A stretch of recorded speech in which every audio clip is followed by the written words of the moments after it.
Welcome back to Caesar's Corner. Today, I'm talking about how Xbox made me sell my Xbox. This right here is a Forza Horizon limited edition controller. You don't have one of these. This right here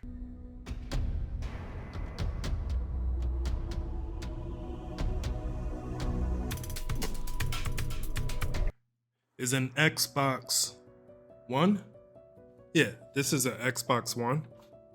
I no longer use it, and I no longer use this controller with the Xbox. I use it with the PC, and let me tell you why. This is how Xbox made me sell my Xbox. The Xbox Series SX, not to be confused with the Xbox One X, which was an upgraded Xbox One, not to be confused with the first Xbox, because unlike the first PlayStation, a PS1, the first Xbox is not called the Xbox One, it's called the Xbox, because that would be confusing to the consumers, right? That would be confusing to the moms that go out and purchase Xboxes for their children. So we are talking about the Xbox Series SX today. Back on topic, Xbox Series X came out in November of 2020.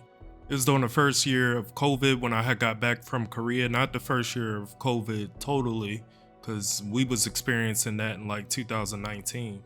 I was able to win a raffle from the local PX here, which is what you would call, I guess, a mall on the base. And I was able to win a raffle to be able to buy the PS5. And then a week later, I was able to win a raffle to win the Xbox Series X. I kept one of those. And then I sold the other on eBay for the same exact price that I was able to buy it for, because they were pretty hard to come by during that time. But taking you back to Korea, in Korea, we had a place called the Electronics Market, which is not to be confused with E-Mart. E-Mart is like a Korean Walmart with an E instead of a wall in front of it. And because I was able to buy a PC relatively cheap there, I didn't really see a need for my Xbox Series X anymore. And I'll tell you why in a little bit. Me and Xbox been friends for a long time. My first time in Korea, I had an Xbox. We used to hook the landline up with me and my roommate that I lived in the barracks with, and we would play Halo on that. We were also able to mod our Xbox and play bootleg games. So we would go to the electronics market. This guy would hook our Xbox up so we could play bootleg games, and then he would give us like the CD-ROMs, and you pay about 15,000 won for that, which was like $14 per disc, and these discs were whole games. One day, the Microsoft rep came, and our dealer, I'll call him our dealer, he told us to give him $40. We gave him $40, and he gave us like 30 different Xbox games. He wanted to get rid of them because the Xbox rep was walking around, or the Microsoft rep was walking around the electronics market looking for people who were bootlegging. This story, by the way, is completely false if Microsoft is watching my video, and I no longer buy bootleg games if I ever did in the past in the first place, because I have enough money to just buy whatever game I want, because, I have a job. And I no longer use the Pirate Bay or anything like that. So FBI, chill out.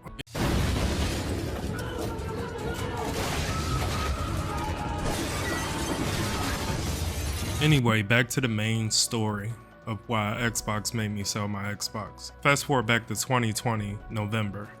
When I got my Xbox, I then learned about Xbox Game Pass.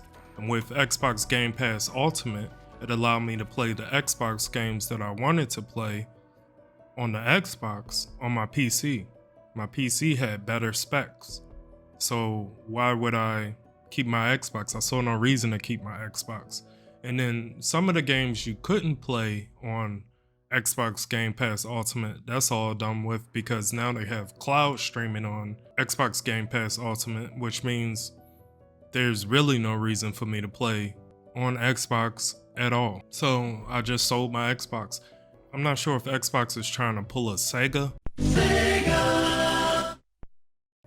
If you know about Sega used to make consoles. They had the Genesis, Dreamcast, and they just never made any console after the Dreamcast, and they went straight to being a developer slash publisher. What I think Xbox may be trying to do.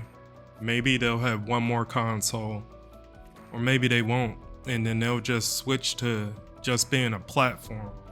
There'll be like maybe like a Steam, except for a subscription-based Steam, and you can only play the Xbox games that are exclusive to Xbox. They may also, which I believe they're doing already, put games on PlayStation, just like SEGA no longer has exclusives. They just put their games on like any system. I think Microsoft may go the same route.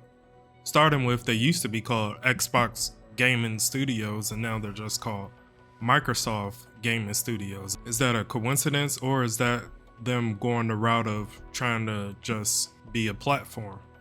And usually when consoles come out, they're kind of sold at a loss. If you look at Japan right now, the PlayStation just increased their price by, I believe, about 14%. I believe it's like $80 or something that the PlayStation has increased their price over there. Now, Sony overall is profitable, but for some reason in Japan, the PlayStation isn't selling, I guess, to their expectations, even though it's a 4-year-old system. So 4 years after they released the system, they decided to raise the price by 14%. I'm not sure if that's a good idea, a good business idea.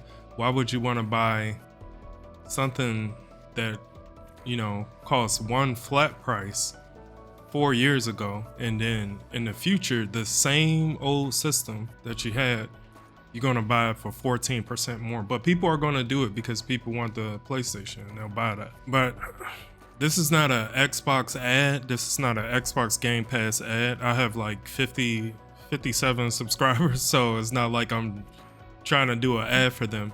I just wanted to tell a pretty quick story about, why Xbox made me sell my Xbox, and that is because of Game Pass. Anyway, thank you for watching. This is Caesar's Corner. Like, comment, and subscribe if you want to. Peace.